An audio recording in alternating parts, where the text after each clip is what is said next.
Hello students, how are you? I hope you all are doing very well. तो students, ये हमारे mathematics classes हैं जो आपको ऑनलाइन यूट्यूब के मीडियम से आप तक पहुंचाए जाएंगे। और अगर किसी स्टूडेंट को जो है अगर रिटन नोट्स चाहिए, सॉफ्ट कॉपी चाहिए उसका, तो वो हमसे डायरेक्ट कांटेक्ट कर सकता है। ठीक है, अभी हमारा जो क्लास चल रहा है वो क्लास 9th का पहला चैप्टर जो है चल रहा है। ठीक है, आज उस चैप्टर का आखिरी क्लास है। ठीक है, तो क्लास 9th और क्लास 10th और क्लास 11th, क्लास 12th, ये हमारे चार जो क्लासेज हैं, ये सारे हमारे जो है एनसीईआरटी की बुक से, एनसीईआरटी की टेक्स्ट बुक से इसको कंप्लीट किया जाएगा। अभी क्लास 9th का ये फर्स्ट चैप्टर का लास्ट लेक्चर चल रहा है। ठीक है, तो ऐसे धीरे धीरे करके 9th के भी पूरे सिलेबस को जो है अपलोड किया जाएगा, और ऐसे ही 10th, 11th और 12th के। और उसके बाद जो है इंजीनियरिंग के मैथमेटिक्स के जो भी डिफरेंट सेमेस्टर में जो मैथमेटिक्स पढ़ाए जाते हैं, वो सारे सेमेस्टर का वन बाय वन करके सारे जो है मैथमेटिक्स की क्लासेज अपलोड किए जाएंगे, और बीबीए और बीसीए के भी क्लासेज अपलोड किए जाएंगे। और डिफरेंट एंट्रेंस एग्जामिनेशन जैसे 9th, 11th और डिफरेंट ग्रेजुएशन कोर्सेज में एंट्री के लिए जो एग्जामिनेशन होते हैं, उनके जो है एंट्रेंस एग्जामिनेशन के मैथमेटिक्स के जो क्वेश्चन पूछे गए हैं, उनका जो है सॉल्व, उनका सोल्यूशन जो है आपको इस यूट्यूब के चैनल पे जो है अपलोड किया जाएगा। ठीक है स्टूडेंट, और वैसे ही आपको जैसे different competitive exams like SSC, bank PO, CTET और टेट, और भी डिफरेंट सेंट्रल और स्टेट लेवल के जो एग्जाम होते हैं कॉम्पिटिटिव एग्जाम्स, उसके लिए जो मैथमेटिक्स पूछा जाता है उससे भी रिलेटेड, जैसे आपका आर एस अग्रवाल का जो बुक होता है उसको भी सॉल्व किया जाएगा क्वांटिटेटिव एप्टीट्यूड का। तो आप लोग हमारे साथ बने रहें, वन बाय वन करके सारे जो है वीडियोस आपके जो है अपलोड किए जाएंगे। और इसमें सबसे अच्छी बात यह है कि आपको ये सारे क्लासेज इंग्लिश और हिंदी दोनों मीडियम में अवेलेबल होंगे। ठीक है स्टूडेंट, तो kindly join for simple and easy way of learning mathematics with me on my YouTube channel ER Maths Academy। ठीक है स्टूडेंट, तो चलते हैं आगे। तो स्टूडेंट, ये हमारे सोशल मीडिया प्लेटफॉर्म के डिफरेंट जो है आईडीज दिए हुए हैं। आप स्काइप पे हमसे जुड़ सकते हैं, इस आईडी पे आप हमारे यूट्यूब चैनल को सब्सक्राइब करके आप हमसे जुड़ सकते हैं डिफरेंट जो है मैथमेटिक्स क्लासेस के लिए, जो आपको पिछली स्लाइड में बताई गई है। 9, 10th, 11th, 12th और इंजीनियरिंग और डिफरेंट बैचलर कोर्सेज का मैथमेटिक्स, और डिफरेंट कॉम्पिटिटिव एग्जाम्स में जो मैथमेटिक्स पूछे जाते हैं, उसके लिए आप हमसे डायरेक्टली यूट्यूब के चैनल से जुड़ सकते हैं, जिसपे वन बाय वन करके सारे वीडियोस अपलोड किए जाएंगे। ठीक है स्टूडेंट, ये हमारे लिंक्डइन का जो हमारा प्रोफाइल का लिंक है, ये यहाँ पे दिया हुआ है। आप हमसे लिंक्डइन पे ज्वाइन हो सकते हैं। ये हमारी जीमेल आईडी है और ये हमारा व्हाट्सएप नंबर है। डायरेक्टली आप हमसे कनेक्ट होकर के आप अपने क्वेश्चन हमसे बेझिझक पूछ सकते हैं, और जो भी आपके क्वेरी हैं आप डायरेक्टली आप हमसे कॉन्टेक्ट कर सकते हैं। ठीक है स्टूडेंट, तो स्टूडेंट्स अब हम चलते हैं अपने मैथमेटिक्स क्लास की तरफ। ठीक है, तो आज ये हमारा 7वां लेक्चर है नंबर सिस्टम पे। ठीक है, नंबर सिस्टम पे ये हमारा आज का 7वां लेक्चर है। ठीक है, तो इस लेक्चर में हम पूरा जो है चैप्टर 1 खत्म करेंगे। ठीक है, तो आप हमारे साथ बने रहिए, और अगर आप कहेंगे तो हम आप लोगों के लिए मैथमेटिक्स का ये जो चैप्टर 1 खत्म हो रहा है, इस पे हम आपको जो है पूरे चैप्टर का एक ही में वीडियो बना करके हम आपके लिए अपलोड करेंगे। अगर आपकी क्वेरी होती है कि एक ही वीडियो में हम पूरे चैप्टर को कवर करें, ठीक है, तो ऑल इन वन करके वो लेक्चर होगा, जिसमें हम पूरा चैप्टर जो है नंबर सिस्टम एक वीडियो में कम से कम टाइम में उसको फिनिश करने की कोशिश करेंगे। अगर आपको ऐसा लगता है तो प्लीज आप हमें कमेंट करके बताएं, हम वो वीडियो जरूर अपलोड करेंगे। एक चैप्टर का एक वीडियो, जिसमें प्रॉब्लम्स के साथ साथ आपके हर टॉपिक्स को डिस्कस किया जाएगा और हर क्वेश्चन को सॉल्व किया जाएगा। ठीक है, तो अगर आपको ऐसा लगता है कि ऐसा कोई वीडियो आना चाहिए एक चैप्टर के लिए, तो वो भी हम आपके लिए बनाएंगे। लेकिन इसके लिए आप हमको कमेंट करके आप हमारे जो है चैनल को सब्सक्राइब करके ज्यादा से ज्यादा लोगों तक पहुंचाएं, और ताकि मैथमेटिक्स हम जो है आसान तरीके से इजी वे में मैथमेटिक्स सीख सकें, हिंदी और इंग्लिश दोनों मीडियम में। ठीक है स्टूडेंट, तो स्टूडेंट अब हम आते हैं अपने इस टॉपिक पे। ठीक है, तो आज के लेक्चर का ये पहला टॉपिक है, locate the positive square root. Locate the positive square root of any positive real numbers on number line by geometric way. ठीक है, तो इस चैप्टर में ओवरऑल क्या हुआ कि हम लोग अभी तक जो पढ़े हैं, ठीक है, तो आपने देखा कि स्क्वायर अंडर रूट 2 को आप जो है नंबर लाइन पे रिप्रेजेंट करिए, स्क्वायर अंडर रूट 3 को नंबर लाइन पे रिप्रेजेंट करिए, स्क्वायर अंडर रूट 4 को नंबर लाइन पे रिप्रेजेंट करिए। तो इसके लिए हम लोगों ने प्रीवियस क्लासेज में देखा कि कैसे उसको रिप्रेजेंट किया गया। ठीक है, एक आपका स्क्वायर रूट का स्पाइरल भी बनाया गया था, स्पाइरल में ये सारे नंबर्स आपको दिखाए गए थे। ठीक है, तो अब स्पाइरल से हट करके अब हम आते हैं किस पे, ज्योमेट्रिक वे में। इसका ज्योमेट्रिक वे क्या होगा, किसी भी पॉजिटिव रियल नंबर को नंबर लाइन पे कैसे शो करेंगे, बाय द ज्योमेट्रिक वे। तो ये बहुत ही सिंपल है, आपको जस्ट क्लास में बने रहने की जरूरत है।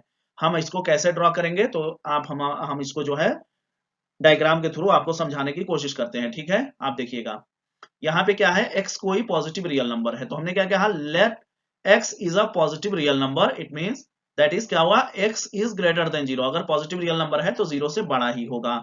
अब इसका जो है हमको क्या करना है, स्क्वायर रूट x को कहां पे रिप्रेजेंट करना है, नंबर लाइन में, ठीक है। नंबर लाइन पे हमको रिप्रेजेंट करना है। कैसे रिप्रेजेंट करेंगे, ये बड़ी बात है। अब हम इसको जो है पहले डायग्राम समझिए, फिर इसका जो है स्टेटमेंट क्या होगा, कैसे इसको लिखेंगे, वो हम आपको अगली स्लाइड में बताते हैं। तो सबसे पहले स्टूडेंट, अगर आपको रूट एक्स जो है आपको शो करना है कहां पे, एक्स कोई भी रियल नंबर हो सकता है। हमने एक्स इसीलिए लिया है कि हम आपको एक जनरलाइज्ड वे में बता दें, और बाकी आप किसी नंबर के लिए उसको ड्रॉ करके आप खुद चेक कर सकते हैं कि क्या हमारा वैल्यू सही आ रहा है कि नहीं आ रहा है, सर ने जो हमको टेक्निक बताया है वो सही है या फिर इसमें कोई कमी है, ठीक है।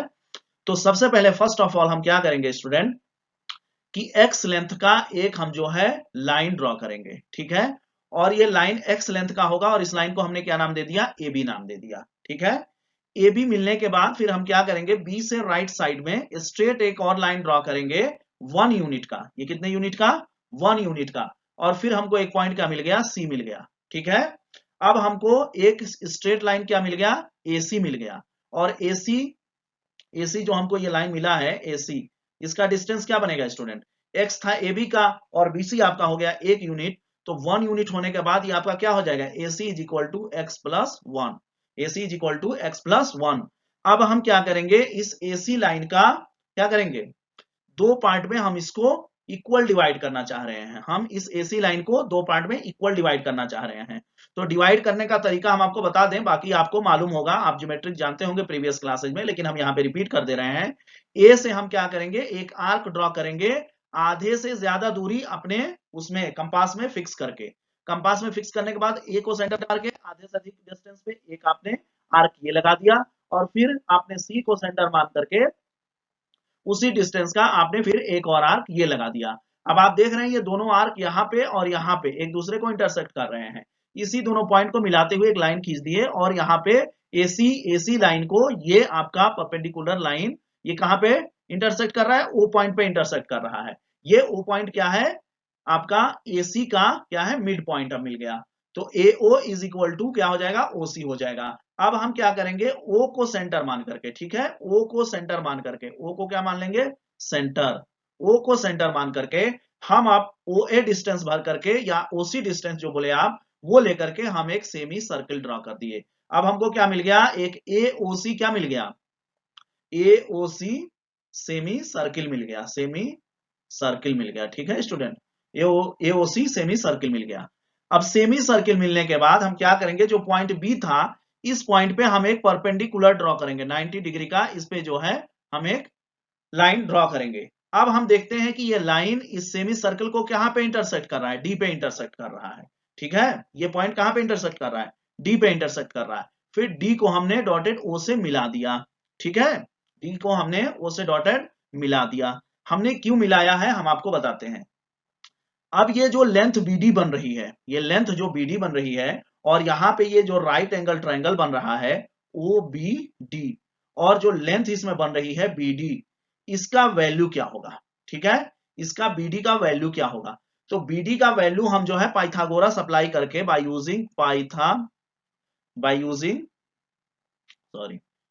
यूजिंग पाइथागोरस थ्योरम, ठीक है, क्या हम फाइंड आउट करेंगे, BD फाइंड आउट करेंगे। और ये जो BD हमको मिलेगा वो रूट एक्स के इक्वल होगा। अब वो कैसे होगा, वो अगली स्लाइड में हम आपको पाइथागोरस अप्लाई करके दिखाएंगे, ठीक है। अब ये हमको क्या मिल गया, रूट एक्स मिल गया, और BC हमारा क्या है, 1 यूनिट है। तो अब इसको नंबर लाइन पे रिप्रेजेंट करना है, नंबर लाइन पे रिप्रेजेंट नहीं करना है, डायरेक्टली उसका वैल्यू फाइंड आउट करना है। तो हम B को क्या करेंगे, 0 मान लेंगे, यानी सेंटर मान लेंगे, सॉरी ओरिजिन मान लेंगे नंबर लाइन का। तो B को हम डायरेक्टली इस पूरे डायग्राम को उठाएंगे और नंबर लाइन पे ले जाकर के रख देंगे।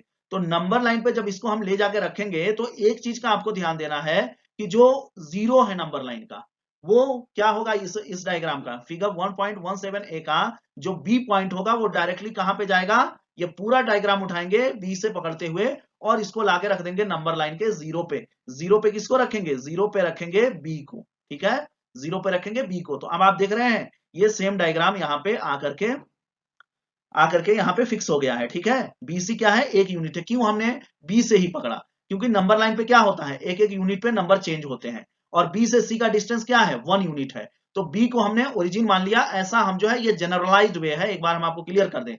अब एक्स के जगह पे कोई और दूसरा नंबर होगा तो आप उसको जो है यहाँ पे वो लाइन ड्रॉ करेंगे और फिर उसके बाद यहाँ पे रूट एक्स जो मिल रहा है बीडी, वहां पे वो नंबर मिलेगा आपका जो एक्स के जगह पे होगा, ठीक है स्टूडेंट। तो बी को उठा करके हमने कहां रख दिया, यहाँ पे डायरेक्टली ओरिजिन यानी जीरो पे लाके रख दिया। रखने के बाद ये डायग्राम आपको पूरा का पूरा वही दिख रहा है जो यहाँ पे है, ठीक है। अब हम क्या करेंगे, ये बी हमारा ओरिजिन हो गया, ठीक है। अब हम क्या करेंगे, कंपास की हेल्प से जो बीडी लाइन बन रहा है, रूट एक्स जो लाइन बन रहा है, बी को सेंटर मानते हुए हम डी से क्या करेंगे, आर्क ड्रॉ करेंगे। ये क्या ड्रॉ किया हमने, आर्क ड्रॉ किया। और ये आर्क हम देख रहे हैं नंबर लाइन को 3 के आगे थोड़ा सा इसको जो है इंटरसेक्ट कर रहा है। यही जो इंटरसेक्ट कर रहा है 3 के आगे, या हाँ 3 के आगे, ये 3 के आगे थोड़ा इसको इंटरसेक्ट कर रहा है। तो यही जो डिस्टेंस होगा ये क्या शो कर रहा है, रूट एक्स की वैल्यू शो कर रही है कहां पे, नंबर लाइन पे। तो इसी को बोलते हैं by geometric way locate the positive square root of any positive real number. अब ये रूट एक्स आया कैसे, इसको हम लोग अगली स्लाइड में देख लेते हैं स्टूडेंट, ठीक है। तो चलते हैं आगे की तरफ। तो स्टूडेंट्स वो जो लास्ट स्लाइड आपका गुजरा उसमें यही डायग्राम जो बन रहा था, ठीक है, ओ पी डी, ठीक है। तो यहाँ पे फिर हम प्रीवियस डायग्राम को अगर आप ध्यान करेंगे तो प्रीवियस डायग्राम से हमने क्या लिखा था, O A is equal to O C is equal to O D, क्योंकि ये तीनों क्या है, उस सेमी सर्कल के क्या है, रेडियस हैं। ये तीनों क्या है, रेडियस हैं, ठीक है। और एसी जो लाइन है वो किसके इक्वल है, x प्लस 1 के इक्वल है, ठीक है। फिर उसके बाद हम इसका ओ ए ओ सी और ओडी का वैल्यू निकालना चाह रहे हैं। तो ओ ए ओ सी और ओडी का वैल्यू क्या होगा, अगर आप जो है देख रहे हैं कि ए सी आपका आ रहा था x प्लस 1 यूनिट, ठीक है। तो ओ ए क्या था, ओ ए क्या था, एसी के सेंटर में, एसी के सेंटर में था। तो O A is equal to X plus 1/2 हो जाएगा कि नहीं हो जाएगा। तो जब ओ ए एक्स प्लस 1/2 होगा तो ओसी भी हो जाएगा, ओडी भी हो जाएगा। फिर हम देखते हैं उसी डायग्राम के हेल्प से क्या देखते हैं, वन डायग्राम 1.7a आप डायग्राम आप प्रीवियस करके देख सकते हैं। उसमें हम लिख सकते हैं कि OB इज इक्वल टू जो हमारा बनेगा वो OC माइनस BC होगा, ठीक है। OB OC माइनस BC होगा। तो OC का वैल्यू आपको पता है कितना है, x प्लस 1/2, ठीक है। और फिर उसके बाद BC की वैल्यू क्या है, तो BC आपने 1 यूनिट ड्रॉ किया था, ठीक है। तो यहां से आपको किसका वैल्यू मिल जाएगा, OB का वैल्यू मिल जाएगा। और इसको सॉल्व करेंगे आप तो क्या मिल जाएगा, x माइनस 1/2, यानी OB आपको मिल गया, ठीक है। OB मिल गया और आपको OC पता है तो आप BD निकाल सकते हैं कि नहीं निकाल सकते हैं। तो इसमें हम क्या करेंगे, now focus on right angle triangle OBD। वो किस डायग्राम में है, फिगर 1.7a में है, आप देख सकते हैं क्लियरली प्रीवियस स्लाइड में, ठीक है। Applying Pythagoras theorem we get what, we get O D square यानी हाइपोटेनस का square is equal to OB square यानी बेस का स्क्वायर प्लस आपका परपेंडिकुलर का स्क्वायर। तो आपका ये ओडी कितना है, x प्लस 1/2 का होल स्क्वायर हो जाएगा और ये इक्वल टू ओबी है x माइनस 1/2 का होल स्क्वायर, बीडी स्क्वायर। यहां से आप ये सब आगे पीछे करके हमने इसको अरेंज किया है। अब बीडी इधर ही रहने दे तो x माइनस 1 उधर जाएगा तो यहाँ पे ये प्लस क्या हो जाएगा, माइनस में हो जाएगा। फिर ये क्या हो गया, ए स्क्वायर माइनस बी स्क्वायर पे ये आ गया आपका, किस पे आ गया, ए स्क्वायर माइनस बी स्क्वायर पे। तो एक बार प्लस हो जाएगा और एक बार माइनस हो जाएगा। फिर इसको सॉल्व करेंगे तो हम लास्ट में क्या फाइंड करते हैं, ये मल्टीप्लाई का सिंबल है, ठीक है। लास्ट में हम BD is equal to root x find out कर लेते हैं। और यही let us in figure 1.7b जो दूसरा उसके आगे वाला जो डायग्राम बना हुआ है उसके जस्ट बगल में, let us treat the line BC as the number line, as the number line. BC को हम नंबर लाइन ट्रीट करते हैं। जो B क्या है, BC के बीच का डिस्टेंस क्या है, 1 यूनिट है, ठीक है। तो B को इन्होंने क्या मान लिया, 0 मान लिया और C को 1 पे ले जाकर रख दिए, ठीक है। B एज अ 0, ठीक है, C as 1 and so on. और इसी तरीके से जो नंबर लाइन बनता है वो आप बना दीजिए, इधर पॉजिटिव नंबर्स और इधर निगेटिव नंबर्स, ठीक है। Draw an arc with centre B, B को सेंटर मानते हुए एक आर्क ड्रॉ करें, एंड रेडियस बी डी, ये बी डी डिस्टेंस लेकर के जो आपका रूट एक्स आया है, और इसको जब हम ड्रॉ कर रहे हैं आर्क को, तो देख रहे हैं कि नंबर लाइन को ये जो है आर्क एक पॉइंट पे इंटरसेक्ट कर रहा है, जिसको हमने ई नाम दे दिया।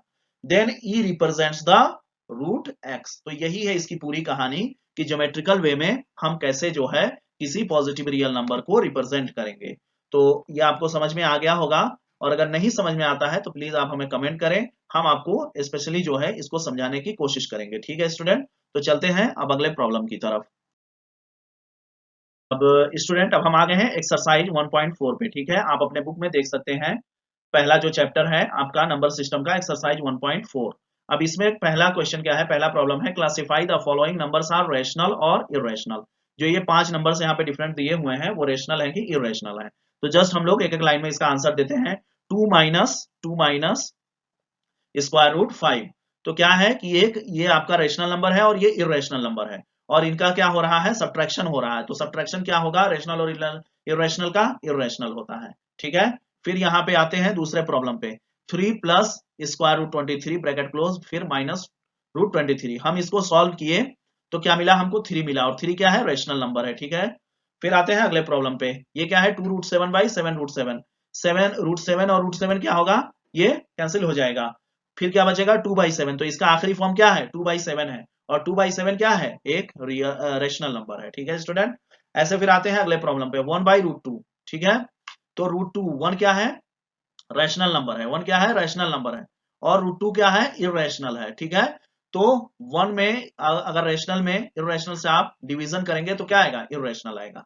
ठीक है, इसको भी याद रखें। और वैसे भी आपको पता है कि √2 क्या है, एक इरेशनल नंबर है। √2 क्या है, इरेशनल नंबर है। 1/√2 अगर लिखा है, और हम इसको अगर डिनोमिनेटर में दोनों ऊपर नीचे अगर √2 से मल्टीप्लाई कर दें तो √2/2 आ जाएगा। √2 क्या है, इरेशनल नंबर है। इरेशनल नंबर में जब रेशनल से डिवाइड करेंगे तो क्या आएगा, इरेशनल आएगा। यानी ओवरऑल यहाँ पे √2 आ गया है, तो इस वजह से ये क्या है, आपका इरेशनल नंबर है। फिर यहाँ पे है 2π, यानी पाई क्या है, इरेशनल नंबर है, और 2 क्या है, रेशनल नंबर है। जब इनका मल्टीप्लीकेशन होगा तो रिजल्ट क्या आएगा, इरेशनल नंबर आएगा। ठीक है, तो ये आपको समझ में आ गया होगा। फिर चलते हैं अगले प्रॉब्लम पे, एक्सरसाइज का ये दूसरा प्रॉब्लम है। Simplify each of the following expression. ये जो एक्सप्रेशन दिए गए हैं, इसको आपको सिंप्लीफाई करना है, यानी इसका लास्ट वैल्यू निकालना है कि मिनिमम वैल्यू इसका क्या होगा। तो 3 प्लस √3, फिर दूसरे ब्रैकेट में है 2 प्लस √2। फिर ये क्या है, डिस्ट्रीब्यूटिव, यहाँ पे डिस्ट्रीब्यूशन का जो है आपका प्रिंसिपल काम कर रहा है। ठीक है, ये 3 क्या होगा, पहले 2 से मल्टीप्लाई होगा, फिर √2 से मल्टीप्लाई होगा, फिर √3 आपके 2 से मल्टीप्लाई होगा, फिर √2 से मल्टीप्लाई होगा, और बीच में जो सिंबल आ रहे हैं वो आप रखते जाएंगे। तो ये दोनों सिंबल पॉजिटिव है, इसलिए सारे जो है पॉजिटिव सिंबल यहाँ पे आपको दिख रहे हैं। तो 3 का 2 से हुआ तो ये आपका आ गया। फिर यहाँ से आप इसको सिंप्लीफाई कर रहे हैं, तो 3 2 से कितना आ रहा है, 6 आ गया यहाँ पे। 3 √2 ये हो गया, 2 √3 आपका ये हो गया, फिर √3 × √2 क्या हो जाएगा, √6। यही आपका आखिरी, इसका लास्ट फॉर्म इसका यही है। तो लास्ट फॉर्म में लाने की कोशिश करेंगे, और वही जो लास्ट फॉर्म आ जाएगा किसी भी स्क्वायर रूट नंबर का, तो वही उसका आंसर हो जाएगा। ठीक है, अब चलते हैं अगला प्रॉब्लम। 3 + √3 3 - √3। तो प्लस माइनस यहाँ पे आ रहे हैं, सेम नंबर्स हैं, तो a² - b² का ये फॉर्मूला यहाँ पे अप्लाई होगा। तो 3 का स्क्वायर 9 हो गया, और √3 का स्क्वायर 3 हो गया, यहाँ पे 9 - 3 6 इसका आंसर हो जाएगा। फिर अगला प्रॉब्लम क्या है, a + b का होल स्क्वायर है। तो यहाँ पे a अगर √5 है और b क्या है, √2 है, तो उस हिसाब से इसका एक्सपेंशन करिए। a का स्क्वायर यानी √5 का स्क्वायर प्लस 2 2 हो गया, a हो गया √5, b हो गया √2, प्लस b का स्क्वायर यानी √2 का स्क्वायर। इसको सॉल्व करते हैं स्टूडेंट, तो हमको मिलता है 5 + 2 √10 + 2। अब ये 5 और 2 क्या हो जाएंगे, ऐड हो जाएंगे 7। अब इसको और ज्यादा सिंप्लीफाई नहीं कर सकते हैं, तो इसका आखिरी आंसर होगा 7 + 2 √10। फिर आते हैं अगले प्रॉब्लम की तरफ। प्रॉब्लम 4 है इसका, दूसरे का ये चौथा पार्ट है। √5 - √2 √5 + √2। तो यहाँ पे देखें माइनस है, और यहाँ पे देखें प्लस है, फिर यही क्या बनेगा, a² - b² के फॉर्मूला पे इसको एक्सपेंड किया गया है। ठीक है, इसको रखा गया, तो इसको एक्सपेंड कर देते हैं। √5 का स्क्वायर 5 हो जाएगा, √2 का स्क्वायर 2, 5 - 2 3। ये आपका फाइनल आंसर होगा। तो हमारे ख्याल से आपको समझ में आ गया होगा। अब चलते हैं अगले प्रॉब्लम की तरफ। तो अब हम लोग आते हैं प्रॉब्लम नंबर 3 पे। ठीक है, ये है आपका प्रॉब्लम नंबर 3। ठीक है, recall pi is defined at the ratio of circumference say C of a circle to its diameter say D, that is pi is equal to c by d. This seems to contradict the fact that pi is a rational number. How will you resolve this contradiction? ये क्या कह रहे हैं कि कोई circle है, ठीक है, उसका सरकमफ्रेंस क्या है, सी है। सरकमफ्रेंस यानी हिंदी में इसको परिधि बोलते हैं। तो सी इज इक्वल टू क्या लिख सकते हैं, 2 पाई आर, और इसको लिख सकते हैं C is equal to pi into D, और यहीं से पाई की वैल्यू क्या आ जा रही है, सी बाई डी। अब सी क्या होगा, कोई आपका रैशनल नंबर होगा, क्योंकि सर्कल का कोई तो परिधि होगी, कोई तो उसका सरकमफ्रेंस होगा, वैल्यू होगा, तो वो क्या होगा, रैशनल नंबर होगा, रैशनल नंबर होगा। और डी भी क्या होगा, रैशनल नंबर होगा। यानी यहां से तो हमको दिख रहा है कि पाई क्या आएगा, रैशनल आएगा, लेकिन ये बात सही थोड़ी है, पाई क्या होता है, इरेशनल नंबर होता है। तो यही कह रहा है कि यहाँ पे आपके जो आप मानते हैं पाई इरेशनल है, यहाँ पे तो आपको इसका कॉन्ट्राडिक्ट होता दिख रहा है। तो इसका आंसर ये देयर इज नो कॉन्ट्राडिक्शन, यहाँ पे कोई कॉन्ट्राडिक्शन नहीं है। Remember that when you measure a length with a scale और any device you only get a approximate rational value. आप क्या पाते हैं, हमेशा एक अप्रोक्सीमेट वैल्यू पाते हैं। क्या कब आप अप्रोक्सीमेट वैल्यू आते हैं, जब आप जो है या तो कोई भी डिस्टेंस को आप किसी भी डिवाइस से या स्केल से मेजर करते हैं, तो जाहिर बात है वो कोई ना कोई वैल्यू देगा ही देगा, वो एक्यूरेट वैल्यू नहीं देगा, ठीक है। तो इस वजह से आप ये नहीं कह सकते हैं कि जो pi is equal to C by D आ रहा है किसी प्रॉब्लम में, तो आप ये नहीं कह सकते हैं कि pi is equal to C by D ये इसका जो है एक रैशनल वैल्यू आएगा, ठीक है। हम इसको अगर ज्योमेट्रिक वे में फाइंड आउट करेंगे तो देखेंगे कि स्केल से कोई ना कोई वैल्यू तो आएगी। अब वो जो वैल्यू आएगी वो एक्यूरेट वैल्यू नहीं आएगी, वो अप्रोक्सीमेट वैल्यू आएगी। तो इस वजह से पाई जो है आपका इरेशनल हमेशा से था और आगे भी हमेशा भी इरेशनल माना जाएगा, ठीक है। तो इसमें कोई कॉन्ट्राडिक्शन नहीं है। तो ये क्या कहेगा, so you may not realise that either C और डी इज इरेशनल। तो कहने की बात ये है कि पाई आपका इरेशनल ही है और इरेशनल ही रहेगा, ठीक है। तो चलते हैं अब अगले प्रॉब्लम की तरफ। रिप्रेजेंट स्क्वायर रूट 9/9.3 और नंबर लाइन, 9.3 को नंबर लाइन पे रिप्रेजेंट करना है। अब हमने क्या किया, जो पहला इससे पहले जो प्रॉब्लम हम लोग रूट एक्स के लिए बात किए थे, सेम उसी प्रोसीजर को आप इस पे अप्लाई करिए और देखिए आपको रूट 9.3 का वैल्यू कैसे फाइंड आउट होता है, और ये वैल्यू 3.05 आ रहा है। तो ये आप लोगों का होमवर्क रहेगा। आप सेम जो है रूट एक्स वाला प्रोसीजर अप्लाई करिए और फाइंड आउट करिए। आप देखिए कि आपका ये वैल्यू रूट 9.3 का 3.05 आ रहा है कि नहीं आ रहा है। अगर नहीं आ रहा है, कोई प्रॉब्लम हो रही है, तो आप कमेंट करके बताएं, हम आपके इस प्रॉब्लम को सॉल्व करेंगे, ठीक है, आपके लिए। और अगर आ गया तो बहुत अच्छी बात है। आप रूट एक्स को जो है रेफरेंस मानते हुए, रूट एक्स को जैसे हमने ड्रॉ किया था, जैसे बनाया था पूरा, उसी तरीके से आप रूट 9.3 का वैल्यू फाइंड आउट करिए। और आता है तो बहुत अच्छी बात है, नहीं आता है तो आप कमेंट करके बताएं, हम इसको आपके लिए स्पेशली सॉल्व करेंगे, ठीक है स्टूडेंट। तो चलते हैं अगले टॉपिक पे। अब हम आते हैं स्टूडेंट अपने अगले प्रॉब्लम पे, ठीक है। ये है हमारा प्रॉब्लम नंबर 5, ठीक है। Rationalise the denominators of the following. तो इससे रिलेटेड हम जो है पिछला जो लेक्चर हुआ है उसमें हमने एक एक प्रॉब्लम को सॉल्व किया है। इसमें बस हम एक आपको ओवरव्यू दे रहे हैं। 1/7 है तो दोनों तरफ ऊपर नीचे रूट 7 से मल्टीप्लाई कर देंगे ताकि डिनोमिनेटर से ये आपका रूट खत्म हो जाए। तो ये आपका रूट 7/7 वैल्यू इसका आंसर हो जाएगा। यहाँ पे आ रहा है 1/√7 माइनस √6।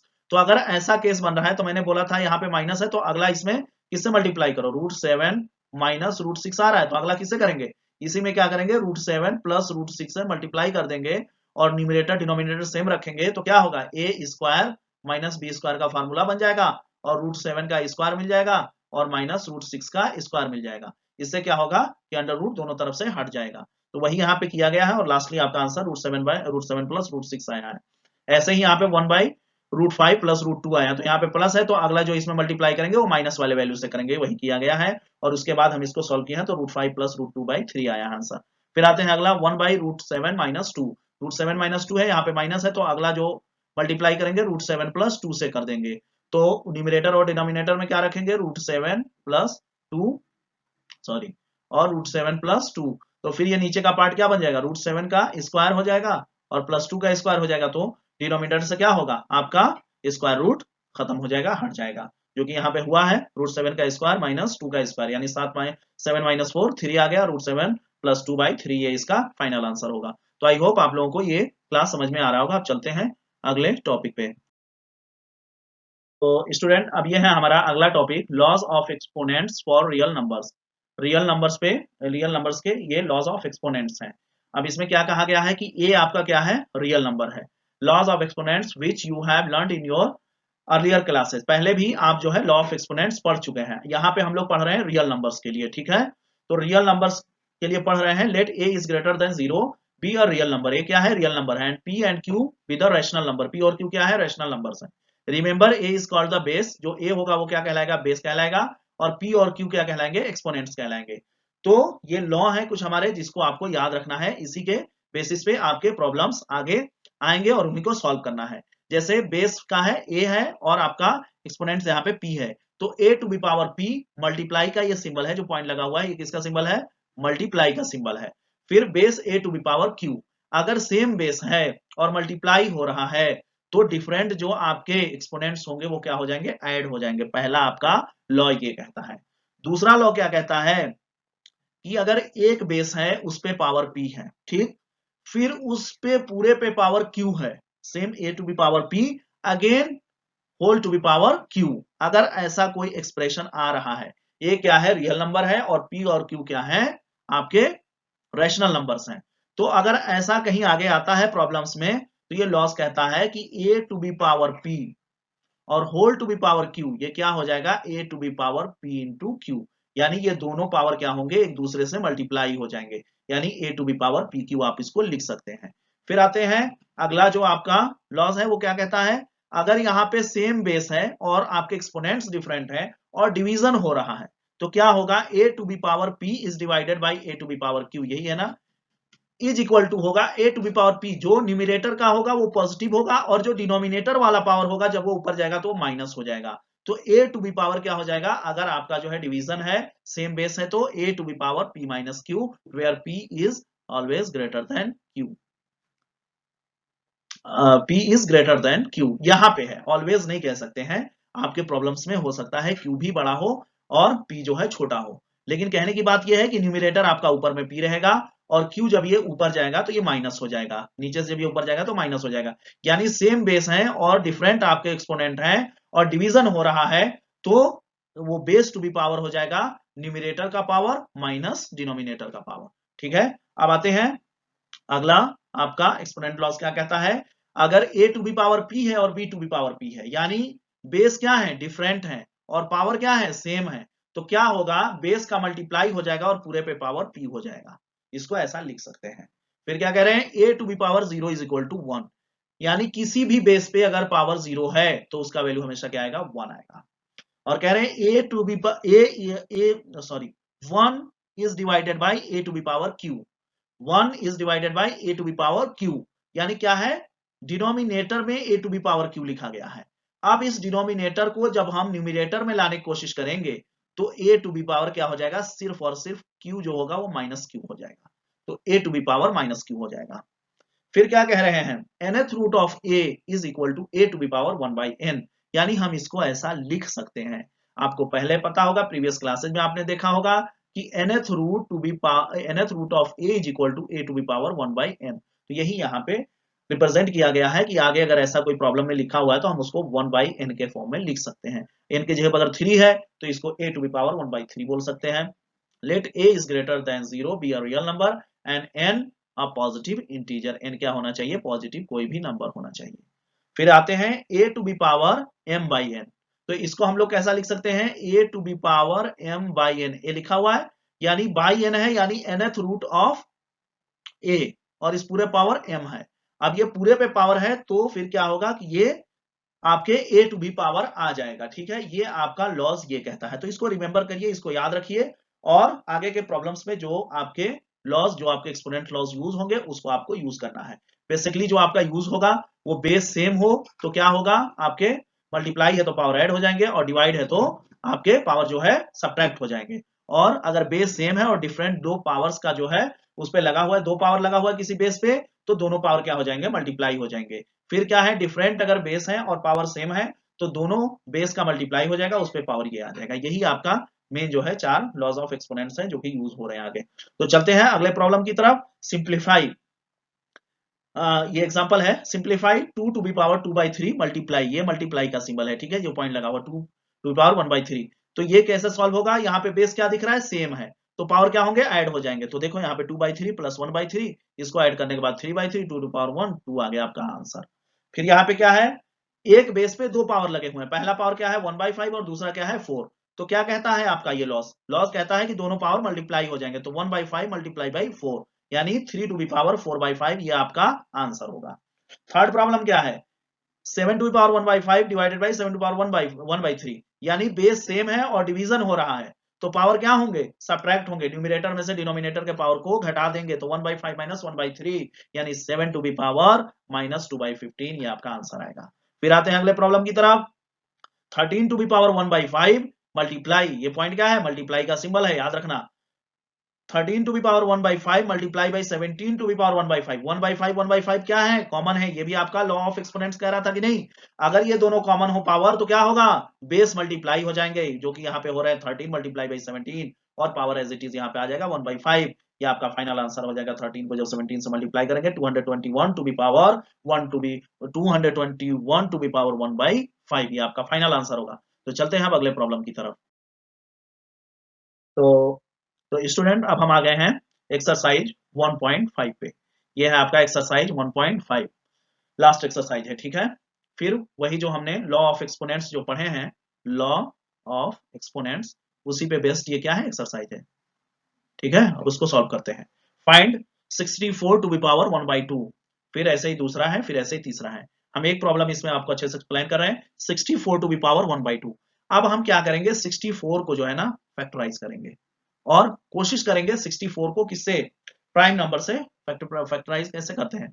अब जैसे 64 हो गया, तो सबसे पहले चेक करेंगे 2 से, 2 है ना पहला प्राइम नंबर, तो 2 से डिविजिबल है, 2 32 आ जाएगा, फिर 2 से 16 आ जाएगा, फिर 2 से 8 आ जाएगा, फिर 2 से 4 आ जाएगा, फिर 2 से 2 आ जाएगा, फिर 2 से 1 आ जाएगा। यानी 64 को हम क्या लिख सकते हैं, 1 2 3 4 5 6, यानी 6 बार 2 से मल्टीप्लाई हुआ है, 3 और 3 6। अब हम 64 को कैसे लिख सकते हैं, 6 टाइम्स 2 का मल्टीप्लाई, और पावर कितना है 1/2।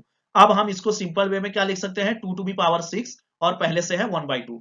अब बेस अगर सेम हो गया और डिफरेंट जो है एक्सपोनेंट्स हैं, तो क्या होंगे, एक्सपोनेंट्स का मल्टीप्लाई हो जाएगा, तो 2 टू पावर 6/2 हो जाएगा, 6/2 2 टू पावर 3 हो जाएगा, और 2 टू पावर 3 क्या हो गया, आपका 8 हो गया। सेम यही काम करेंगे 32 टू पावर 1/5 के साथ। तो आई होप ये भी आप कर सकते हैं और ये भी आप खुद से कर सकते हैं। तो अब हम लोग चलते हैं अगले प्रॉब्लम पे। ये क्या है, problem 2, find 9 to power 3/2, 32 to power 2/5, 16 to power 3/4 and 125 to power minus 1/3। ये लास्ट के दो प्रॉब्लम हम डिस्कस करते हैं। बाकी ये दोनों प्रॉब्लम सेम क्या है, जैसे हमने 64 को बताया वैसे 9 को ब्रेक करिए 3 इंटू 3 में, फिर आपको क्या मिलेगा, 3 का स्क्वायर मिलेगा, 3 to power 2 to power 3/2। Base same है, दो डिफरेंट एक्सपोनेंट हैं, तो दोनों मल्टीप्लाई हो जाएंगे, तो 2 इंटू 3/2, 2 2 कैंसिल हो गया, 3 टू पावर 3 आ गया, ये 27 आ गया, ठीक है। ऐसे ही 32 के साथ होगा और लास्टली आपको 4 आंसर आ जाएगा। फिर चलते हैं 16 टू पावर 3/4, 16 को हम लोग कैसे ब्रेक करेंगे, 2 2 2 4 टाइम्स 2, 2 टू पावर 4 आ गया। फिर ये क्या है, बेस सेम है और दो डिफरेंट एक्सपोनेंट हैं, तो एक्सपोनेंट का क्या होगा, मल्टीप्लीकेशन हो जाएगा, 4 इंटू 3/4, 4 4 कैंसिल हो जाएगा और आपका 2 टू पावर 3 यानी 8 आपका आंसर होगा। 125 टू पावर माइनस 1/3।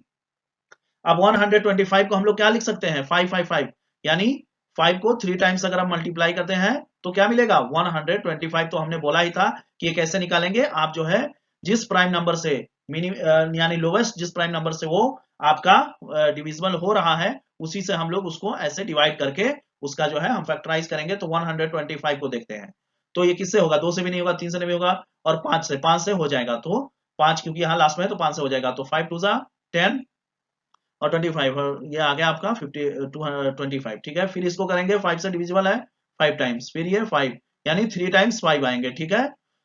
यहाँ पे ऐसे हमने लिख दिया पावर माइनस 1 टू पावर 3, यानी 5 टू पावर 3 हो जाएगा, और फिर क्या है माइनस 1/3 यहाँ पे पहले से लगा हुआ है, तो बेस सेम है और दो डिफरेंट क्या है एक्सपोनेंट्स हैं पावर, तो क्या होंगे मल्टीप्लाई हो जाएंगे, 3 मल्टीप्लाई बाई 1 बाई माइनस 1/3, ये क्या हो जाएगा माइनस 3/3, यानी 5 टू पावर माइनस 3/3, 3 3 कैंसिल हो जाएंगे, 5 to power minus 1, 5 to power minus 1 को हम क्या लिख सकते हैं, 5 टू पावर माइनस 1 मतलब 1/5, यही आपका आंसर है स्टूडेंट, ठीक है। तो चलते हैं अगले प्रॉब्लम की तरफ।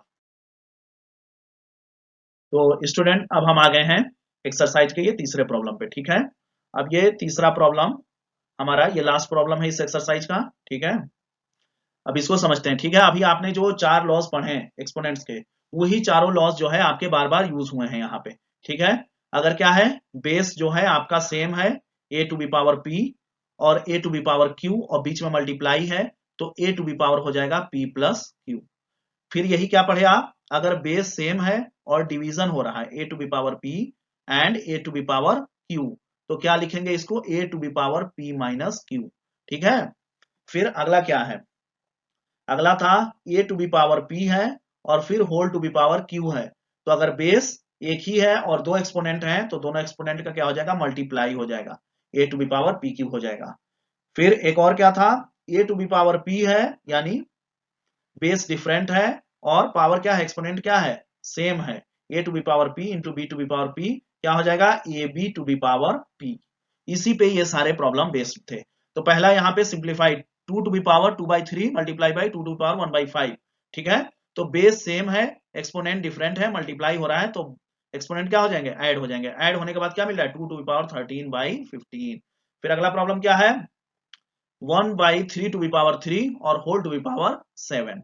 तो अब हम इसको क्या लिख सकते हैं, 1/3 टू बी पावर 3 को इसको लिख सकते हैं 3 टू बी पावर -3, ये नीचे से ऊपर जाएगा -3 हो जाएगा। फिर -3, अब बेस क्या है आपका, एक बेस है और एक्सपोनेंट क्या है, डिफरेंट है, तो एक्सपोनेंट का क्या हो जाएगा, मल्टीप्लाई हो जाएगा, तो 3 टू बी पावर -21। फिर ऐसे ही क्या है आपका 11 to be power 1/2 divided by 11 to be power 1/4, क्या है आपका बेस आपका इक्वल है, डिवीजन हो रहा है और एक्सपोनेंट डिफरेंट है, तो क्या होगा, न्यूमरेटर का जो एक्सपोनेंट है उससे डिनोमिनेटर का एक्सपोनेंट हम जो है सब्ट्रैक्ट कर देंगे, और सब्ट्रैक्ट करने के बाद ये हमको क्या मिल रहा है, 11 टू पावर 1/4। फिर अगला प्रॉब्लम क्या है, 7 टू पावर 1/2 8 टू पावर 1/2। यहाँ पे क्या है, एक्सपोनेंट सेम है, तो बेस का क्या होगा, मल्टीप्लाई हो जाएगा और एक्सपोनेंट वहां पे पावर में आ जाएगा, तो 56 टू पावर 1/2। तो ये हमारा स्टूडेंट था पूरा चैप्टर 1, और हमने इस पूरे चैप्टर में एक एक एक्सरसाइज और एक एक हमने एग्जाम्पल्स कवर किए हैं, एग्जाम्पल्स प्लस एक्सरसाइज। ठीक है, हमने पूरा इसमें कवर किया है, एक भी टॉपिक इसमें हमने छोड़ा नहीं है। ठीक है, तो हम आपका फीडबैक यही चाहते हैं कि अगर आप चाहते हैं कि हम एक ही लेक्चर में ऑल इन वन, वैसे तो ये टोटल 7 लेक्चर हो गए, एक ही लेक्चर में अगर आप चाहते हैं हम पूरा चैप्टर 1 फिनिश कर दें, थोड़े उसमें जो है पूरा कॉन्सेप्ट क्लियर करें और हर कॉन्सेप्ट पे एक दो प्रॉब्लम्स करा दें, तो उस टाइप का अगर आप हमसे लेक्चर चाहते हैं तो प्लीज आप कमेंट करें, आप हमसे पर्सनल मैसेज करके बताएं, तो हम आपके लिए वो भी काम करेंगे। ऑल इन वन का जो है हम जो है एक वीडियो लेकर के आएंगे चैप्टर 1 के लिए। ऐसे ही हमारा ऑल इन वन का वीडियो हर आने वाले चैप्टर्स के लिए बनाया जाएगा, अगर आपको पसंद आता है तो। ठीक है, तो आई होप आपको ये पूरा लेक्चर समझ में आया होगा। अब यहीं पे इस लेक्चर को एंड करते हैं। ठीक है स्टूडेंट, तो अब लास्ट में हम स्टूडेंट आपसे यही रिक्वेस्ट करते हैं कि प्लीज आप हमारे इस YouTube channel ER maths academy को ज्यादा से ज्यादा लोगों के बीच शेयर करें, और आप खुद इसको लाइक करें, सब्सक्राइब करें और ज्यादा से ज्यादा लोगों तक पहुंचाएं, ताकि जो भी मैथमेटिक्स सीखना चाहता है वो बहुत ही सिंपल और इजी वे में मैथमेटिक्स हमारे चैनल के थ्रू सीख सके। और इस चैनल पे हर ग्रेड के स्टूडेंट के लिए वीडियोस अवेलेबल कराए जाएंगे, 9th to graduation, 9th to graduation, जैसा कि हम बार बार बता रहे हैं, हर स्लाइड में बता रहे हैं। और उसके बाद हमारा टारगेट होगा जो इंट्रेंस एग्जाम के लिए बच्चे प्रिपरेशन करते हैं उनके लिए भी हम स्पेशल क्लासेज लाएं और उनके लिए वीडियोस अपलोड करें, और डिफरेंट जो है ईयर्स के जो क्वेश्चन पूछे जाते हैं मैथमेटिक्स के उसको सॉल्व करें, और ऐसे ही डिफरेंट कॉम्पिटिटिव एग्जाम्स के भी प्रीवियस ईयर के जो है क्वेश्चन पेपर जो मैथमेटिक्स पूछे गए हैं उसको हम सॉल्व करें। तो प्लीज आप हमारे चैनल को ज्यादा से ज्यादा लाइक शेयर और सब्सक्राइब करें और ज्यादा से ज्यादा लोगों को जोड़ने की कोशिश करें, क्योंकि आप ही के कोशिश से ये चैनल जो है आगे बढ़ेगा। तो आई होप आप लोगों को हमारा ये वीडियो पसंद आया होगा, ये लेक्चर पसंद आया होगा। टोटल 7 लेक्चर हुए हैं चैप्टर 1 के, तो आप अगर कहेंगे तो हम सारे लेक्चर को कंबाइन करके एक फाइनल लेक्चर बनाएंगे चैप्टर 1 के लिए, ऑल इन वन, जिसका नाम होगा lecture all in one for chapter 1। ठीक है, तो अगर आपको ऐसा लेक्चर चाहिए तो प्लीज आप हमारे जो है YouTube चैनल के उस पे आकर के आप हमसे वीडियो के नीचे कमेंट करें, या फिर आप हमको जो है हमारे सोशल मीडिया से डायरेक्टली कनेक्ट होकर के आप हमसे जो है बोलें, तो मैं जो है ऑल इन वन का जो है चैप्टर का एक हम जो है पूरे चैप्टर का मतलब एक वीडियो बनाऊंगा, जिसमें हर टॉपिक को कवर किया जाएगा और हर टॉपिक पे एक दो प्रॉब्लम सॉल्व किए जाएंगे, और हमारे ख्याल से वो 1 घंटे 1.5 घंटे में वो पूरा चैप्टर फिनिश कर दिया जाएगा। तो अगर आपको ऐसा कुछ चाहिए तो प्लीज आप कमेंट करें और ज्यादा से ज्यादा लोगों को हमारे इस YouTube चैनल से जोड़ने की कोशिश करें। Then lastly thanks for watching.